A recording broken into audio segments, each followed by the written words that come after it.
Au nom du Père et du Fils et du Saint-Esprit, Amen. La parole est tout près de toi, elle est dans ta bouche et dans ton cœur. Dans la lettre aux Romains, Saint Paul nous rappelle que Dieu n'est plus loin de nous. Il s'est approché de l'humanité en Jésus-Christ. Sa parole est proche dans notre bouche et dans notre cœur. Mais cette parole ne veut pas seulement être récitée ou écoutée.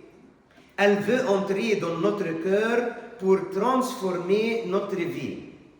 C'est pourquoi Saint Paul dit, si tu confesses de ta bouche que Jésus est le Seigneur et si tu crois dans ton cœur. La vraie foi commence dans le cœur, passe par les paroles et se voit dans notre manière de vivre. Combien de fois entendons-nous l'Évangile le dimanche? Puis nous rentrons à la maison sans rien changer. Nous entendrons parler du pardon, mais nous gardons de la rancune.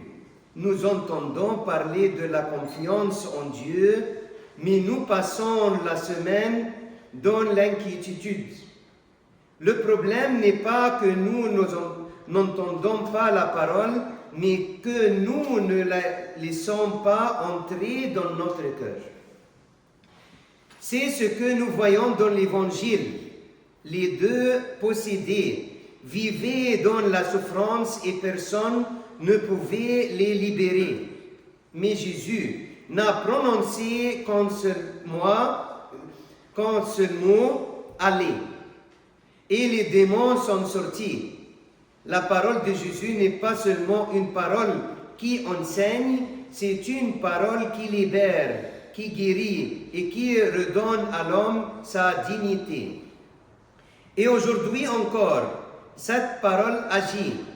Nous ne sommes peut-être pas possédés par des démons, mais beaucoup sont prisonniers de la peur, de la colère, de l'argent, des écrans, des réseaux sociaux. Pour l'avenir, quand nous accueillons la parole de Jésus dans notre cœur, elle commence à nous libérer. Une seule parole de Jésus comme « n'aie pas peur » peut redonner la paix. Une autre, comme « pardonne » peut sauver une famille. Une autre encore, « suis-moi » peut changer toute une vie. Essayons cette semaine une chose très simple. Avant de regarder notre téléphone le matin, ouvrons l'Évangile, lisons un seul verset et gardons-le dans notre cœur pendant toute la journée.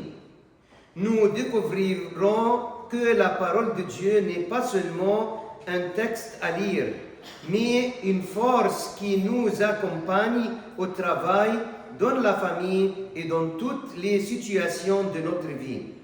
Demandons-nous aujourd'hui, quelle parole habite mon cœur? La parole du monde, qui apporte souvent la peur, ou la parole du Christ, qui donne la paix, la liberté et l'espérance? Car la même parole qui a libéré les deux possédés est capable de nous libérer aujourd'hui.